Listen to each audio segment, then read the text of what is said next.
জয় মা, জয় ঠাকুর, জয় স্বামীজি, জয় গুরুদেব। উদ্বোধন কার্যালয় থেকে প্রকাশিত স্বামী পরমানন্দ প্রতিদিনের চিন্তা ও প্রার্থনা এই বইটি থেকে বছরের প্রতিটি দিনই পাঠ করার চেষ্টা করব। আশা করি আপনাদের সকলের ভালো লাগবে। দিব্যত্রয়ীর কৃপা শান্তি, কৃপা পরশ, প্রেমাস্পর্শ তাদের ভাব আমাদের সকলের মধ্যে ছড়িয়ে পড়ুক, এই প্রার্থনা নিয়ে আমরা শুরু করছি আজ থেকে প্রতিদিনের চিন্তা ও প্রার্থনা স্বামী পরমানন্দ এই বইটির জানুয়ারি মাসের 1 জানুয়ারি থেকে পাঠ শুরু হচ্ছে। সকলকে সাথে থাকার জন্য অনেক অনেক ধন্যবাদ। যদি আপনাদের এই পাঠ ভালো লাগে অবশ্যই আমাদের চ্যানেলটিকে সাবস্ক্রাইব করবেন এবং অন্যান্য সকলের সঙ্গে শেয়ার করবেন। অনেক অনেক অনেক ধন্যবাদ। সকলে ভালো থাকুন, সুস্থ থাকুন। জয় ঠাকুর।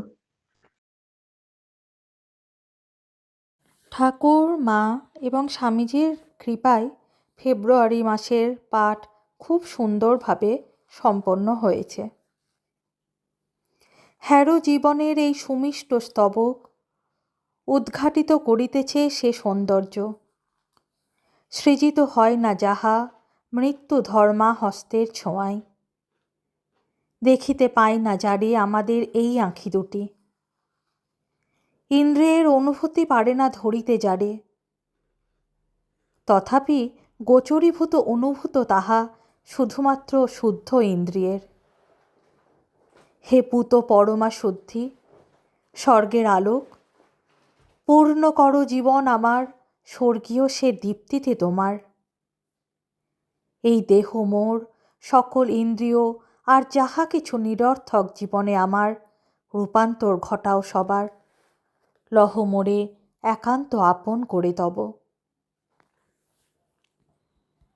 মার্চ মাস। ভাগবতী শক্তি।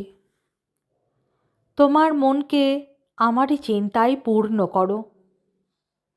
তুমি আমারই ভক্ত হও, উপাসনা করো আমাকেই, আর প্রণত হও আমারই কাছে।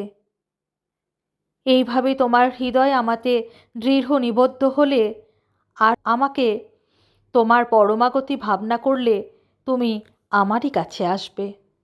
ভগবদ্গীতা। 12 মার্চ। দিনের প্রধান চিন্তা। স্বভাবগত উচ্চবৃত্তির ধারা আমাদের জীবনের মধ্য দিয়া নিঃসৃত হোক। মুখস্থ করা যায়, ওই ক্ষুদ্র নদী করে কলতান, দেখো তার উজ্জ্বল নির্মল জলবিন্দু সব। সাধু জীবনের প্রতীক তরণিয়ে যে নবচিরদিন, অবিরাম গতি, সতেজ সরস।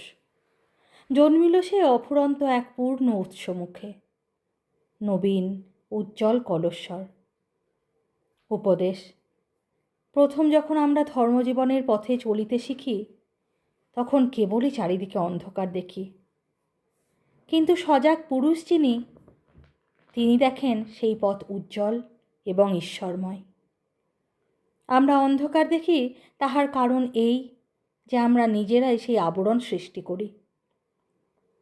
যাহার হৃদয়ে জ্ঞানের উদয় হইয়াছে তাহার হাতে এক প্রদীপ, এবং তাহার আলো কখনো নিভিয়া যায় না।